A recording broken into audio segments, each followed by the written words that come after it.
pessoal, beleza? Tudo bem? E aí, pessoal, beleza? Tudo bem? Tudo jóia com vocês? Voltamos aí para mais uma aula nossa aí, no nosso CHC, o nosso curso de História completo para concursos vestibulares e também pré-militar, ok? O e-mail historiacompanhão@outlook.com. Facebook, isto saiu, celular para mensagem, 3291650267. Professor, o que é que você vai falar nessa aula? História do Brasil, exatamente isso. Professor, você está continuando falando de História do Brasil? Sou sim. Porque essa aula é destinada à História do Brasil. 99. Meu Deus, professor, a gente vai atingir as 100 aulas de História do Brasil. Nossa, professor, eu nunca vi um curso falando sobre História do Brasil que atinge 100 aulas. Você está falando desde de descobrimento do Brasil? Sim, exatamente isso, meu filho, meu amigo, minha amiga que está aí assistindo essa aula. Estamos falando 100 aulas, 99 aulas, né? Não chegamos a 100 ainda, mas vamos chegar, sobre História do Brasil. Por isso que o nosso curso de História é o quê? Olha aqui no cartaz bonito. Completo. Exatamente isso, completo. Porque aqui nós abrangemos qualquer tipo de prova que caia a parte de História, para te ajudar em todas as provas, beleza? Professor, mas essa aula aqui tem algumas coisas que caem, claro que também, eu não sou também vidente também para ver que cair na sua prova, né? Mas o que eu falei para vocês? Tem sempre bons materiais, tranquilo? Porque essas aulas aqui, eu tentei formar elas de um jeito em que ela abarcasse qualquer tipo de prova, beleza, pessoal? Então vamos falar então do ditadura militar, parte 3. Viajei aqui um pouco, mas tudo bem. O governo Médici. Junta militar declara vago. Como eu falei para vocês, temos um cara como vice, só que ele é civil, o Pedro Aleixo. Só que ele é civil. E o que acontece? Essa junta militar não deixa ele assumir o poder porque o Costa e Silva sofreu um derrame. Ele estava impedido, estava vivo naquele momento, mas estava sem condições para ficar na cadeira de presidente. Então, para não deixar um civil entrar no poder, se junta uma junta militar entre a Marinha Aeronáutica e o Exército para, nesse caso, coordenar o Brasil e não deixar que o Pedro Aleixo assuma. E o que acontece nesse momento? Acontece que chama o Congresso vota, claro, com a maioria do governo, o Médici entra no governo. Pessoal, o governo Médici é o auge da repressão, torturas. É o auge, pessoal, é o governo onde você observa a maior parte de tortura dentro do Brasil. Ele fica de 69 e vai até 74. Ele fica de 1969 e fica até 1974. Então, nesse ano, foi os anos de chumbo, né?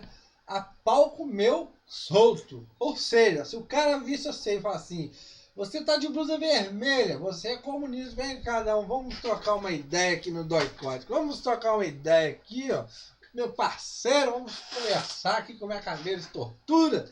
Ver se você fala alguma coisa para nós. Exatamente isso. Torturava e muito. E nós temos aqui diversas e N torturas.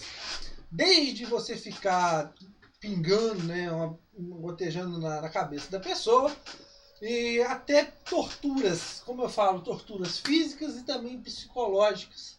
Tranquilo, pessoal? Enfiava-se agulhas debaixo da unha do caboclo, arrancava a unha do cara, do coisa, então fazia de várias formas, torturava a pessoa. E muitas dessas, óbvio, não resistiam e morriam. Hoje nós temos aí diversas pessoas desaparecidas ainda, porque o pessoal morria nas torturas, óbvio, né? E o pessoal, o que eles faziam? Vamos mandar ele para a família. Não, dava um jeito de sumir com o corpo. Tranquilo, pessoal? Então, as torturas naquele momento. Um dos pontos aí mais negativos da ditadura militar, sem dúvida, pessoal, que é questionado, é a parte da tortura. Tranquilo, pessoal? Claro, vivendo num contexto de Guerra Fria, a ideia de uma subversão, de um golpe comunista, pessoal, a Revolução Cubana, uma revolução que ocorreu dentro do território americano, ali, ó, nos jardins, né, ali na frente, né, na sacada dos Estados Unidos, na frente dos Estados Unidos, o troço vira comunista. E aí? O que acontece? Se o Brasil vira, e aí? E começa uma onda de revolução, danou tudo, né? Naquele momento, para o mundo capitalista. E claro, e óbvio, que os burgueses capitalistas não queriam isso. Então eles vão incentivar e muito, e financiar e muito esses governos autoritários, ok? O Médici vai dividir seu governo em 3 áreas: área militar, econômica e política, ok? Nós observamos também, pessoal, durante o governo Médici, os declínios das lutas armadas. Aquelas lutas armadas que foram formadas para quê? Para ir de encontro a essa repressão do governo. Ou seja, a única chance de sairmos dessa ditadura é pegar em armas. Então nós temos a criação de vários movimentos armados, como o MR8, a Aliança Libertadora Nacional, o VPN, então entre outros. Ok? Beleza? A eficácia. Por que o declínio dessas lutas armadas? Muito se dá a eficácia da repressão. A repressão foi tanta, pessoal, que diversos movimentos revolucionários, né, movimentos armados, foram quase que extintos do Brasil. Beleza? Aí nós temos os movimentos rurais, né? A Serra do Caraparaó, aqui em Minas Gerais, onde também foi um curto período esse movimento armado, foi reprimido. Em São Paulo, no Vale do Ribeira, com o Lamarca, né? Também foi reprimido e o cara foi morto. E o mais famoso, a Guerrilha do Araguaia, né? A mais famosa de todas, da parte rural, onde você observa que ela fica isolada na floresta amazônica. Esse é um problema dessa guerrilha, pessoal. Por quê? O apoio que ela ia ter, como ela ficava isolada, não tinha condições do exército entrar, né, que era muito fechado, aquelas coisas e tudo mais, terreno, mas também as ideias também não passavam, porque ficava isolado. Chega um tempo que eles serão também desmantelados, serão perseguidos e serão todos presos e mortos, ok? As guerrilhas urbanas, como a gente já falamos, e o exemplo dela, a Aliança Libertadora Nacional por Carlos Miragaia, que vai ser morto também, ok? A propaganda. A propaganda, pessoal, em regimes autoritários, em qualquer tipo de regime, pessoal, mesmo seja em regimes democráticos, a propaganda é uma arma muito eficiente. Se eu não me engano, Joseph Goebbels, né, um dos idealizadores da propaganda nazista, dizia, se eu não me engano, é ele mesmo, que fala que a propaganda é a melhor arma. Ou seja, a propaganda, pessoal, você detendo os meios de comunicação, fica mais fácil de você impor uma ideologia e receber menos oposição. Quando nós falamos sobre o Estado Novo, nós falamos do DIP, do Departamento de Imprensa e Propaganda. O DIP, pessoal, vai ser muito importante porque ele vai controlar e vai censurar qualquer tipo de meio de comunicação que seja contrário à ideia, à ideologia do governo vigente. Aqui não seria diferente. Você vai observar censura, você vai observar censores nos jornais e tudo mais, músicas serão censuradas e tudo mais. O cara faz uma música, né? Músicas aí, claro, que alguns censores falam, os censores não tinham uma criatividade muito bem para detectar um vestígio ali de oposição. A gente tinha músicas que passavam, né, sem eles perceberem, mas muitas músicas foram censuradas nesse momento. Tranquilo, pessoal? O que você observa nesse momento? Você observa essa facilidade de crédito E lá no Estado Novo nós observamos o rádio. Aqui, essa facilidade de crédito vai aumentar em muito o pessoal adquirir, comprar uma televisão. E nesse caso, quem vai a dar e muito para a propaganda do regime militar será a TV Globo. Isso não tem por que não contestar.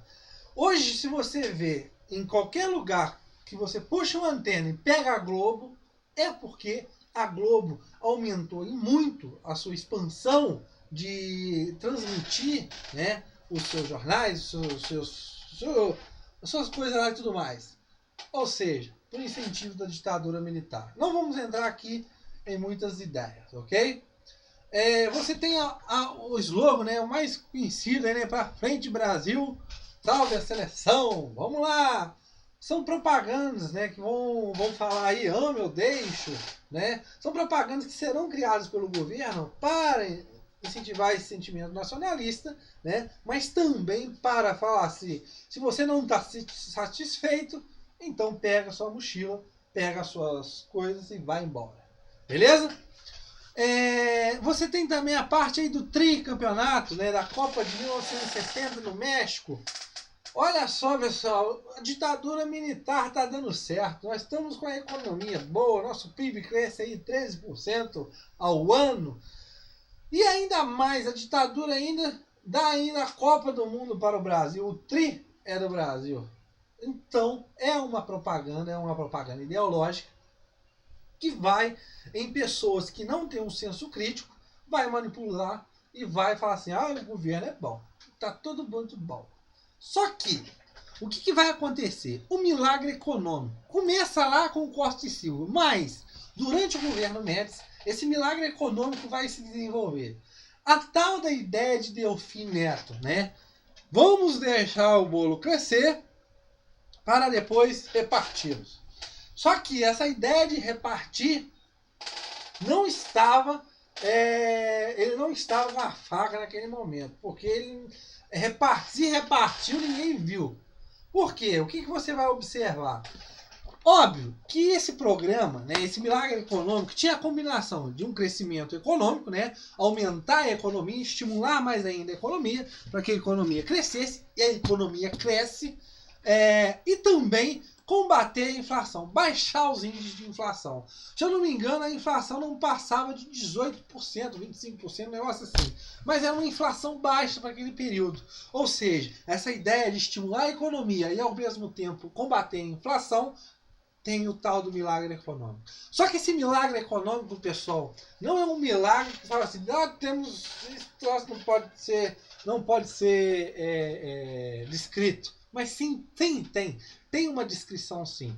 O que você observa? Que o Brasil, né, nesse momento, aproveita em muitas condições que o mundo estava passando naquele momento. Ou seja, começa a fazer empréstimos e a entrada de capital estrangeiro. Há muita entrada de capital estrangeiro e o Brasil faz vários empréstimos para fazer construções de obras públicas, tais chamadas obras faraônicas, né, que nós vamos falar de uma aí, a chamada Transamazônica. Tranquilo, pessoal? Mas esse capital externo que vai entrar, estrangeiro, o automobilismo, né, a parte do automóvel, né, das indústrias automobilísticas, vai crescer muito. Beleza? A expansão do comércio exterior. Ou seja, o Brasil, além desse desenvolvimento interno, ele também vai ter uma expansão do seu comércio para fora, para suas exportações. Ou seja, o governo vai incentivar essas indústrias, onde que essas indústrias agora também vão conseguir vender os seus produtos para outros países, como países de terceiro mundo e até países europeus. Tranquilo, pessoal? E na parte da agroexportador, a soja vai ganhar espaço e bastante espaço. Por quê? Em decorrência do valor e do momento, ok?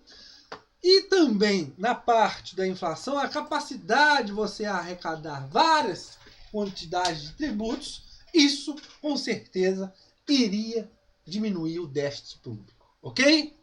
Mas só que, no ponto positivo, você tem o quê? Os pontos negativos. E esses pontos negativos, isso que pega. Por quê? Essa dependência do exterior, crise do petróleo de 1973. O que eu quero dizer com isso, pessoal? Essa coisa de você pedir empréstimo e depender muito do capital estrangeiro, você fica muito dependente das flutuações do mercado naquele momento, da economia mundial. Se acontece uma crise, você depende muito desse capital estrangeiro, o que acontece? Você começa a ter uma crise interna. Não é nada mais, nada menos que a crise do petróleo, né, de 1973, vai afetar muito o Brasil. O Brasil também era muito independente, né, muito dependente de importar produtos assim ditos aí como principais, como por exemplo o petróleo. Quando dá a crise, o preço sobe lá em cima, ok? Esse milagre econômico, pessoal, vai favorecer muito as classes médias urbanas. Só que a classe mais baixa vai sofrer muito. Por quê? A desigualdade social, pessoal, vai crescer muito. A vala, né? O buraco entre essa desigualdade social é muito grande nesse momento. Você tem pessoas que conseguem comprar, né? Conseguir aí o segundo carro da família, mas pessoas aí que não conseguem nem comprar nada. Então a desigualdade social é uma coisa muito forte. Tranquilo, pessoal? Avanço econômico e retardamento de programas sociais. É muito interessante isso, pessoal. O Brasil avança em muito. O PIB cresce. O Brasil cresce. Só que programas sociais como saúde, educação, infraestrutura e entre outras coisas são deixados de lado. Ao invés de você crescer e melhorar as coisas dentro, você quase que não faz nada. Né, pessoal? E isso aí é uma coisa muito contraditória, né? Estamos crescendo, mas os programas sociais, o que fazem? Ficam de lado. Beleza, pessoal? O capitalismo selvagem, a transamazônica, né? O tal do capitalismo selvagem, né? A ideia nesse momento de milagre econômico, justificado com o meio ambiente, pessoal, isso passa longe. A indústria automobilística cresce muito. E a poluição de carros, você tem alguma ideia? Vamos diminuir a emissão de gases, né, poluentes na atmosfera. Não tinha. As indústrias crescem. Vamos diminuir a emissão de gases na atmosfera. Nada. A Transamazônica, pessoal, uma obra faraônica, pessoal. A ideia, né, de ir lá ter aquele território, né, ligar e tudo mais. Mas você tem o desmatamento, você tem a expulsão de várias pessoas de propriedade daquele onde ia passar a estrada. E o troço é um fracasso, pessoal. O troço é uma lamaceira danada. O negócio não dá certo. Se vocês olharem e procurarem fotos da Transamazônica, o caminhão, você fala assim, esse caminhão ele só pode estar sem roda, que não tem como, gente. O troço está atolado de barro. É um fracasso e é dinheiro, muito dinheiro jogado fora. Diversas obras faraônicas serão construídas durante o governo. O governo Médici, então, pessoal, é o auge dessa repressão. E é o auge aí também do milagre econômico. Muito interessante para a sua prova. Vamos deixar o bolo crescer para depois repartir. Mas cadê a faca de alfinete? Não apareceu. Beleza, pessoal? A desigualdade social cresce. E cresce muito. Tranquilo? Então, governo Médici. Na próxima, nós vamos falar sobre o Geisel. Tranquilo, pessoal? Na nossa próxima aula, voltaremos aí mais com o nosso curso de História completo para concursos vestibulares e também pré-militar. Um abraço, pessoal, e boa sorte na sua prova, porque você merece. Porque você estuda e você vai conseguir passar porque você merece. E você está estudando. Valeu, pessoal, um abraço.